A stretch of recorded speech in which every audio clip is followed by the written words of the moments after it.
Comment 4, I'm going to spend time on that. That's a prospective client exception, and I'm just going to let you read that. Definitions. We talked about informed consent under the conflicts rules, so I'm not going to go back through that. The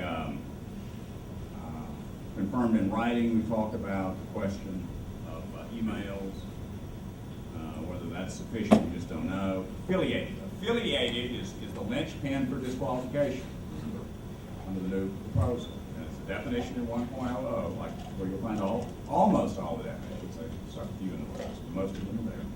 And it says you're affiliated if you're a shareholder, partner, or member of the firm. That's pretty simple, obvious. Or if you have any other relationship that provides you access to the confidences of the firm's clients that is comparable to a partner or associate or member of the firm. What does that mean? What about your outsourced lawyers, your temporary lawyers, your contract lawyers, your co-counsel? What about those? Well, helpfully or not, there's a comment 1 and comment 2. Comment 1 says, well, these critters may not be affiliated. Outside counsel with expertise in a particular area of the law, attorneys in another state advising about that state's law, local counsel, and temporary lawyers. Okay? May not be. Comment 2 says, of course, if they may not, they may.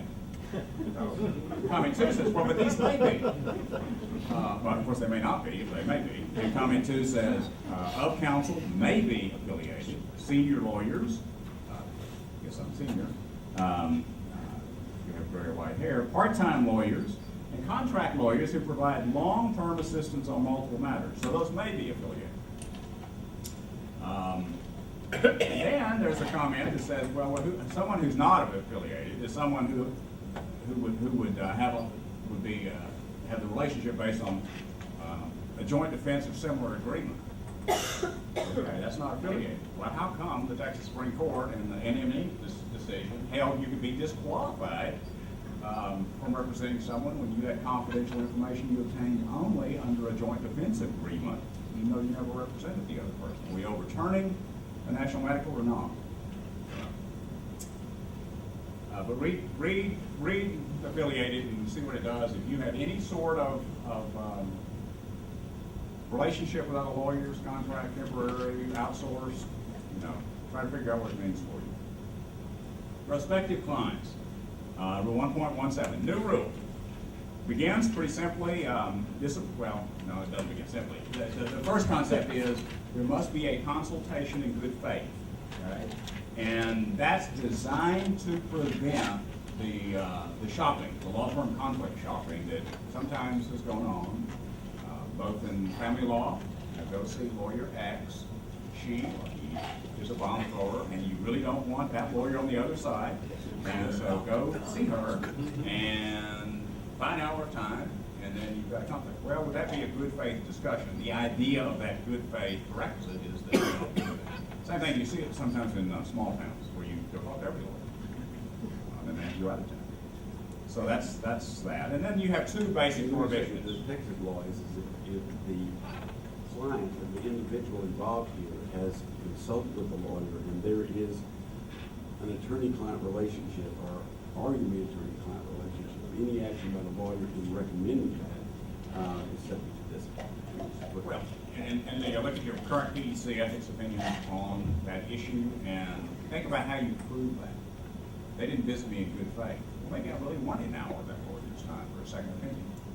How are you ever going to prove that? But anyway, it's there.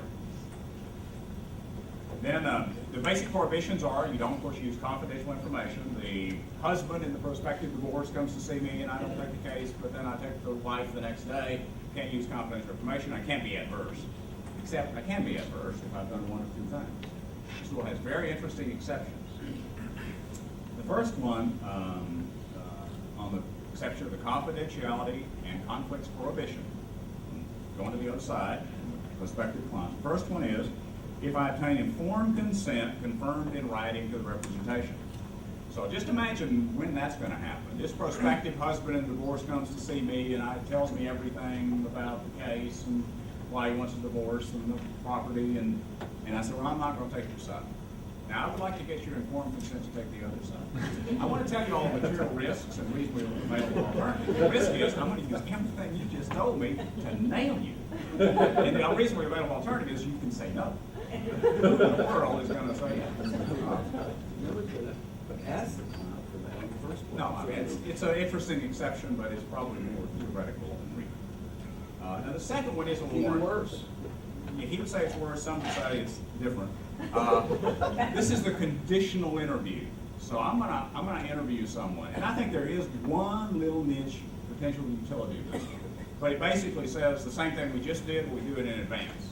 You come talk to me, but I just want you to know that anything you tell me, I'm not gonna keep confidential, and I can be adverse to. Now, who's gonna do that? Only situation I think that could possibly occur in is the sophisticated corporate client beauty contest. I'm BP. I'm thinking there may be some lawsuits down here in the Gulf Coast. And I want to talk to you, and you've represented New Orleans. And so you say, I'd like to talk to you. And it sounds like you could have a little litigation down here, but I want to be free to sue you if you don't hire me. And so you just tell me what's safe. Nothing important or sensitive, confidential. Maybe that could apply, it won't often apply. That's prospective clients. We just have another word. I think this is really, we need a prospective client rule. The ABA, we didn't adopt, this doesn't follow the ABA standard. In that, in those standards that Chuck just went through, the ABA has a provision that if the lawyer made a reasonable effort not to get confidential information, then the law firm can use screening in that circumstance to screen off the lawyer, and the lawyer doesn't participate in any profits. I argued with the committee to adopt a limited screening rule here because it seemed much more realistic than what these standards are. But they can go. Yeah, look at model rule 1.18 if you want to do the comparison. Don't do the comparisons. Try to read the rules. Okay, fees and expenses. You got some new rules on fees and expenses. The new rule 1.04, our basic fee rule, is supposed to be more client friendly, so it will be easier to file a grievance against you. That's the theory, okay? Because the current rule is not easy enough to file a grievance against you over fees. That's the theory. However, the new rule would say this, so this is kind of criticized from both sides. It would prohibit illegal or clearly excessive fees. And a fee is clearly excessive if a reasonable lawyer, after a review of the facts, would have a firm belief or conviction that the fee is in excess of a reasonable fee. Now that's simple, right? ABA model rule says don't charge an unreasonable fee. But we have this very convoluted structure, and notice the firm belief. It's not enough to believe the fee is unreasonable. It's got to be a firm belief. So I put Eamon Burton on the stand, and I say, Eamon Burton, we got Mike Davis's fee here, and if you think that's too high, you think that's excessive, and you say, well, I think it's unreasonable. I believe it's unreasonable, but I don't firmly believe it's unreasonable. No, I think it's unreasonable. That's actually a throwback to the 1969 version of the ABA Code of Professional Responsibility, which was abolished in 1983. So we're going back 40 years to pull up that picture.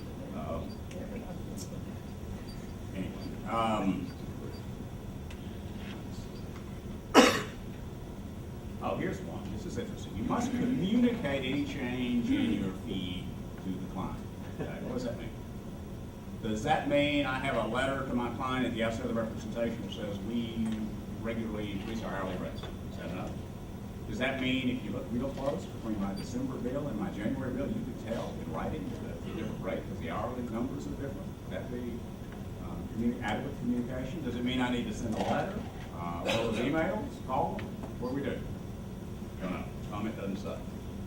You want to. This rule goes in effect. You want to err on the side of caution.